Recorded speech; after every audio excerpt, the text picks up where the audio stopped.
Hello guys, welcome to creative movies facts. Guys, आज के इस वीडियो में मैं बात करने वाला हूँ कैप्टन अमेरिका के इन्फिनिटी स्टोन्स के रिटर्न करने के बारे में।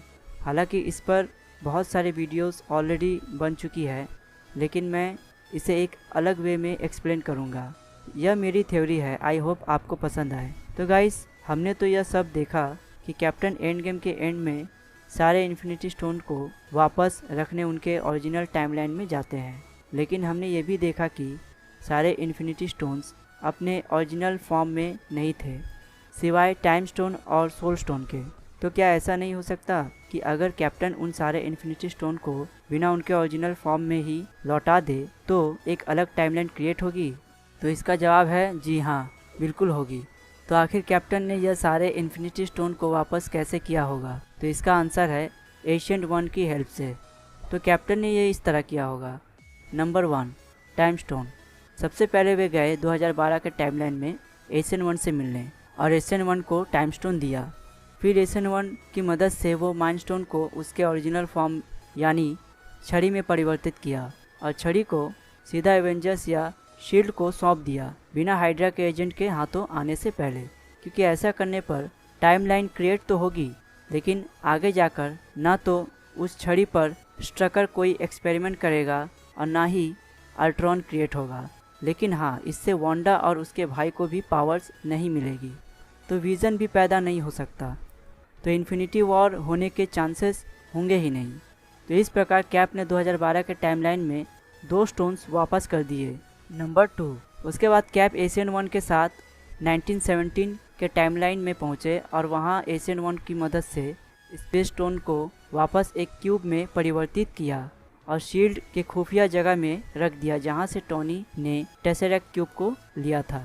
Number 3, reality stone. Tesseract cube को वापस करने के बाद कैप और एशियंट वन पहुंचे एसगार्ड, जहां पर एशियंट वन ने टाइमलाइन को स्टॉप कर दिया और जेन को दोबारा रियलिटी स्टोन इंजेक्ट कर दिया। नंबर 4, पावर स्टोन और सोल स्टोन। चारों स्टोन्स को वापस करने के बाद सबसे आखिर में वो पहुंचे 2014 के टाइमलाइन में और सबसे पहले कैप ने एशियन वन की मदद से पावर स्टोन को उसके ओरिजिनल फॉर्म में उस जगह वापस रखा जहां रोड्स और नेबुला ने स्टोन को लिया था। फिर वहां से एशियंट वन वापस अपने टाइमलाइन में चली गई और कैप पहुंचे 2014 के टाइमलाइन के वॉरमिल प्लैनेट पर, जहां उन्होंने रेड स्कल को सोल स्टोन वापस किया। अब आप ये सोचेंगे कि रेड स्कल और कैप के बीच क्या हुआ होगा, क्योंकि यह लोग तो एक दूसरे के दुश्मन हैं। तो मैं बता दूं कि टेसेरेक्ट क्यूब के कारण रेड स्केल वॉरमिल पर टेलीपोर्ट हो गया था, जहां उसे मनी के श्राप के कारण सोल स्टोन की निगरानी करते हुए काफ़ी ज्ञान हासिल हुआ और इस वजह से वह अपनी बीती सारी यादें भूल चुका था। तो रेड स्कल कैप के सामने अच्छे से पेश आया तो कैप ने उसे सोल स्टोन सौंप दिया। अब आप यह सोचेंगे कि ब्लैक विडो वापस क्यों नहीं आई? तो इसका जवाब है कि सोल स्टोन को वापस करने के लिए अपनी जान देनी पड़ती है, लेकिन स्टोन के बारे में यह नहीं बताया गया कि स्टोन रिटर्न करने से सोल वापस भी लाया जा सकता है, क्योंकि ऑलरेडी एंड गेम के राइटर क्रिस्टोफर और स्टीवन ने सिनेमा ब्लेंड के हीरो ब्लेंड पॉडकास्ट के एक हालिया एपिसोड के दौरान समझाया कि कैप्टन अमेरिका को सोल स्टोन को वापस करने में कोई परेशानी नहीं हुई।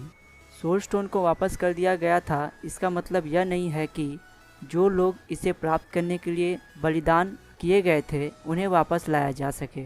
इसलिए जिस आत्मा की बलि दी गई थी उसे पुनः प्राप्त नहीं किया जा सकता। तो सोल स्टोन को वापस करने के बाद कैप्टन सीधा पास्ट के कैप्टन के प्लेन क्रैश होने के 4 साल बाद यानी 1949 के टाइमलाइन में पहुँचे। फिर हमारे कैप्टन ने पेगी कार्टर से शादी की और 1949 से 2016 के टाइमलाइन तक रहे, जहां उन्होंने 2016 में कैप्टन अमेरिका सिविल वॉर में पेगी की डेथ के बाद सीधा अपने ओरिजिनल टाइमलाइन यानी एवेंजर्स एंड गेम के टाइमलाइन में आ गए, ओल्ड कैप्टन अमेरिका के रूप में। अब अगर पास्ट में क्रिएट हुई टाइमलाइन की बात करें तो माइंड स्टोन सही हाथों में होने के कारण अल्ट्रॉन और विजन नहीं बनेंगे और 2014 के थैनोस के एंड गेम में मरने के कारण इन्फिनिटी वॉर होगा ही नहीं, तो एंड गेम की तो बात ही छोड़िए। तो इस तरह कैप्टन ने सारे इन्फिनिटी स्टोन को वापस किया और पास्ट में जितने टाइमलाइन को कैप ने चेंज किया उससे पास्ट में इन्फिनिटी वॉर या एंड गेम जैसी टाइमलाइन क्रिएट नहीं हुई।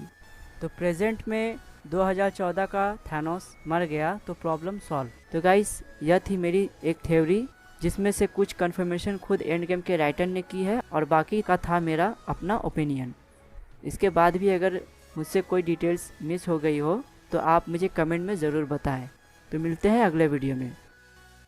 अगर वीडियो पसंद आए तो लाइक कीजिए, शेयर कीजिए और हमारे चैनल को सब्सक्राइब कर बेल आइकन प्रेस कीजिए और हमें फॉलो कीजिए फेसबुक, इंस्टाग्राम और ट्विटर पर।